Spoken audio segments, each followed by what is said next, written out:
Job లేక ఇబ్బంది పడుతున్నారా? అయితే మెడికల్ కోడింగ్ మీకు మంచి ఆప్షన్. వెంటనే కాల్ చేసి కోర్సులో జాయిన్ అవ్వండి. నమస్తే, welcome back to Suman TV. Present మనతో పాటు ఉన్నారు అనలిస్ట్ మందర్ కృష్ణారెడ్డి గారు. నమస్తే సార్. నమస్తే అమ్మా. సార్, ట్రంప్ అలర్ట్ చేస్తున్నాడు అందరినీ కూడా, కొత్త కొత్త రూల్స్ తీసుకొస్తున్నారు. అంటే ఇప్పుడు ఇంకా ఎయిర్పోర్ట్లో చెక్కింగ్స్ కానీ, మన పిల్లలు అక్కడ ఎవరైతే చదువుకోవడానికి ఎంఎస్ చేయడానికి వెళ్ళి ఉంటారో, అబ్రాడ్ ఎడ్యుకేషన్ కోసం వెళ్ళి ఉన్న వాళ్ళని కూడా చెక్కింగ్ చేయడం కానీ, సోషల్ మీడియా వెట్టింగే కానీ, ఇవన్నీ కూడా ఏంటంటే ఎయిర్పోర్ట్లో చెక్కింగ్ చేయడం చేస్తున్నారు. ఎవరైతే పార్ట్ టైం జాబ్స్ చేస్తున్నారో వీళ్ళందరినీ కూడా అలర్ట్ చేయడం వల్ల అంటే ముందు మన ఇక్కడి నుంచి వెళ్ళినటువంటి మన విద్యార్థుల ఫ్యూచర్ ఎలా ఉండబోతుంది? ట్రంప్ తీసుకునే నిర్ణయాలకి చెక్ ఉండదంటారా?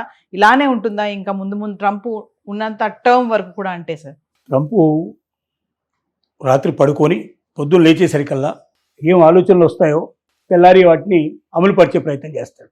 ఎవరితో సంప్రదించడం కానీ, అది చేయొచ్చా చేయకూడదా, అది చేయడం వల్ల అమెరికాకు ఫ్యూచర్లో నష్టం ఉంటుందా, ఇలాంటి ఆలోచనలు కూడా ఉండవు. తాను అనుకున్నదే చేసి తీరేటువంటి మనస్తత్వం ఉన్నటువంటి వ్యక్తి. అతని వయసు కూడా 80 ఏళ్ళు దాటే పరిస్థితి ఏర్పడుతుంది కాబట్టి అతనికి ఇక ఎవడు చెప్పినా వినగలిగే పరిస్థితి లేదు, సిచ్యువేషన్ కూడా లేదు. చాదస్తం కూడా చాలా ఎక్కువ ఉంటుంది ఈ టైం లోపల. అసలు ఇరాన్కు యుద్ధానికి వెళ్ళడం ఎందుకు వెళ్ళాడో కూడా తనకు తెలియదు. ప్రపంచం మీద ఆధిపత్యం సంపాదించాలి, ఇరాన్ దగ్గర ఉన్నటువంటి ఆయుధ నిల్వలు, తర్వాత అట్లాగే యురేనియం, ముఖ్యంగా అక్కడ ఉన్నటువంటి గ్యాస్ కానీ లేకపోతే ఆయిల్ నిల్వలన్నీ తీసేసుకుందాం అనే ఉద్దేశంతో వెళ్ళాడు.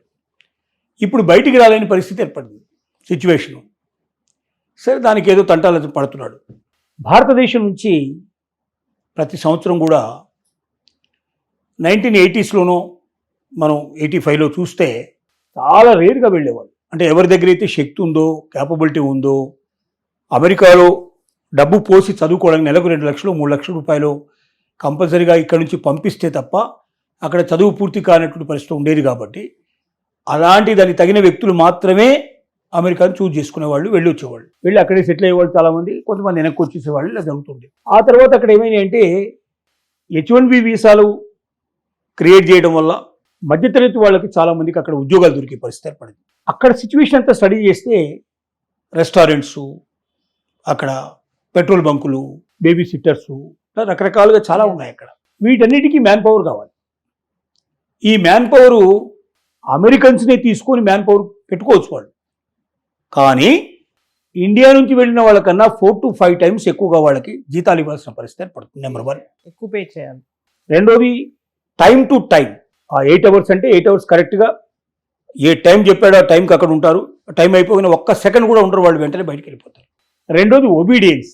నేనేం చెప్పాలంటే అమెరికాలో ఒక పని మనిషి, సర్వెంట్ మేడ్ ఉంటే ఆ సర్వెంట్కు మేడుకు పొద్దున్నే మనం వెల్కమ్ చెప్పి ఇంట్లోకి తీసుకురావాలి. మనతో పాటుగా వాళ్ళకి టిఫిన్ ఇట్లా ఏమైనా ఉంటే అన్ని టీ కానీ టిఫిన్ కానీ సర్వ్ చేయాలి. ప్రతి పనికి వాళ్ళు చేసేదానికి ఛాన్స్ చెప్పాలి. ఆ రకంగా వాళ్ళని గౌరవిస్తూ వాళ్ళ మళ్ళీ కారులో వస్తారు, వాళ్ళు కారులో వెళ్ళిపోతారు, వాళ్ళు టాటా బై బై చెప్పి పంపించాలి వాళ్ళకి. అంటే మన ఇండియాలో సర్వెంట్ మేడ్స్ని మనం ఎట్లా చూస్తామో అమెరికాలో సర్వెంట్ మేడ్ ఎట్లా చూస్తారో తెలుస్తుంది. అంటే అమెరికన్ ఎంప్లాయీస్ రెస్పెక్టబుల్గా ఉంటారు. వాళ్ళకు ఖచ్చితంగా ఆ రెస్పెక్ట్ ఇవ్వకపోతే వాళ్ళు పనిచేయరు. అంటే ఒకవైపున రెస్పెక్ట్ ఇవ్వాలి, టైం టు టైం తప్ప ఆ టైం దాటి నిజంగా సీరియస్ వర్క్ ఉంది ఖచ్చితంగా కంటిన్యూ చేయాలన్నా కూడా వాళ్ళు చేయరు. హాలిడేస్, సండేస్ లోపల వాళ్ళు అస్సలు పనిచేయరు, సాటర్డే అస్సలు పనిచేయరు వాళ్ళు. ఇక్కడ వీక్లీ 2 days వాళ్ళకి హాలిడే ఉంటుంది. ఆ హాలిడే కంపల్సరీ ఎంజాయ్ చేస్తారు. తలబిరుసే చాలా ఎక్కువ ఉంటుంది.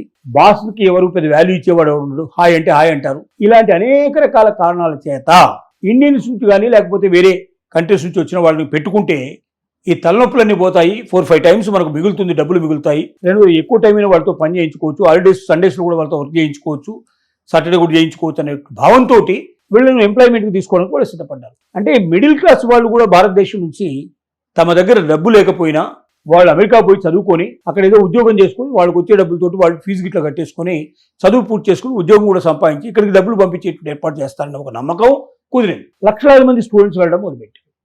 లాస్ట్ ఇయర్ తీసుకుంటే 3,80,000 దాకా సుమారుగా వెళ్ళినట్టుగా మనకు కనబడుతుంది.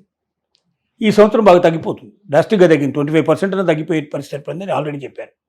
కాబట్టి అక్కడికి వెళ్ళి వాళ్ళు ఈ ఉద్యోగాలు సంపాదించడం వల్ల అక్కడ ఉన్నటువంటి అమెరికన్స్కి ఉద్యోగాలు దొరకట్లేదు. కాబట్టి వాళ్ళంతా గొడవ పెట్టడం మొదలుపెట్టారు.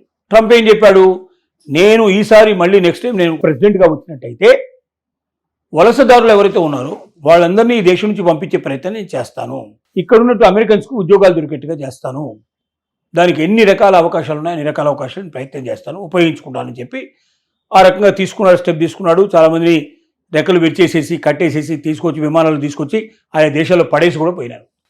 ఇప్పుడు ఎవరైనా వెళ్తే సామధాన బండోపాయలాగా ఎవరైనా వెళ్తే దానికి డబ్బులు కూడా ఇస్తాం, మీకే ఇస్తాం, మీ టికెట్ మేము ఫ్రీగా ఇస్తాం, మీకు పైపెచ్చు $1,100 అట్లా మీకు చేతికి ఇస్తాం, పంపిస్తామని కూడా ఇప్పుడు అనౌన్స్ చేసి ప్రయత్నం చేస్తున్నారు. మధ్యతరగతి వాళ్ళు ఏం చేసే పని ఏమిటంటే, అసలు అమెరికన్ రూల్స్ ప్రకారం ఏముంది, డబ్బున్న వాడే మా దేశానికి రండి, ఇక్కడ సంపాదించుకొని మీరు ఇక్కడ చదువుకోవడానికి రావద్దు, మీరు ఇంటి దగ్గర నుంచి తెచ్చుకొని ఇక్కడ కంప్లీట్ చేసుకుంటే అందుకు దానికి ఏం కండిషన్స్ పెట్టారు, బ్యాంకులో మీరు డబ్బు చూపించాలి, మీ అకౌంట్లో డబ్బు కనబడాలి, ఓ 50 లక్షలు ₹1 కోటి వరకు ఆయా స్టడీస్ని బట్టి వాటిని బట్టి ఎంత ఖర్చు అవుతుందో చేసుకొని ఆ మొత్తం స్టడీకి ఎంత ఖర్చు అవుతుందో అంత ఖర్చు మీ దగ్గర బ్యాంకులో రెడీగా ఉందా చూపించమని చెప్పి చెప్తున్నారు. మన వాళ్ళు ఏం చేశారు, మధ్యలో ఏజెన్సీస్ బయలుదేరాయి, మా డబ్బు దీంట్లో వేస్తాం, తీస్తాం, మీ దగ్గర చెక్ అది తీసుకుంటాం, మాకు చెప్పినటువంటి బ్యాంకులోనే మీరు అకౌంట్ ఓపెన్ చేయాలి, మా అనుమతి లేకుండా మీరు ఏం చేయడానికి వీల్లేదు.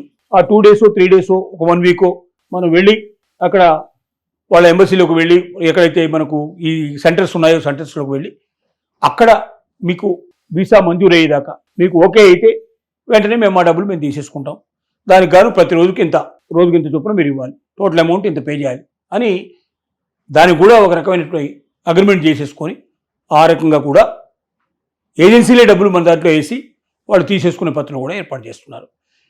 సో చాలామంది వెళ్ళారు. ఇప్పుడు వాళ్ళందరినీ పట్టుకోవడానికి రకరకాల మార్గాలు అనుసరిస్తున్నారు. సోషల్ మీడియా వెట్టింగ్ అనేది మనం చూసాం.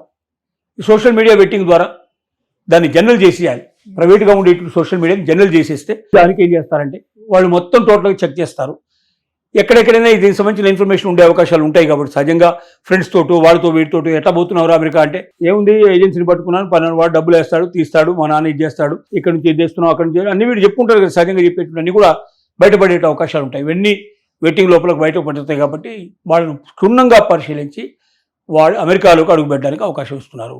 అమెరికాలోకి అడుగుపెట్టిన తర్వాత కూడా ఏ రకమైన ఉద్యోగం చేయడానికి వీల్లేదు, గతంలో మీరు చేశారు ఇప్పుడు చేయడానికి వీల్లేదు, చేస్తే వెంటనే మిమ్మల్ని అడ్మిషన్ తీసి క్లాస్ చేసి పంపిస్తాం, మీరు కట్టిన డబ్బులు ₹1 కూడా మీకు రావు, ఇలాంటి కండిషన్స్ అన్ని పెడుతున్నారు. H-1B వీసా కూడా విపరీతమైనటువంటి కండిషన్స్ పెడుతున్నారు. అంటే వీలైనంత వరకు అవుట్ సోర్సింగ్లో పనికిరాని వాళ్ళందరినీ ఏ అవతల పంపించాలనేది వాళ్ళ ఉద్దేశం. ఇది ప్రస్తుతానికి జరుగుతున్న విషయం. ఏదేమైనప్పటికీ ట్రంప్ ఉన్నన్ని రోజులు ఈ సమస్య ఉండి తీరుతుంది.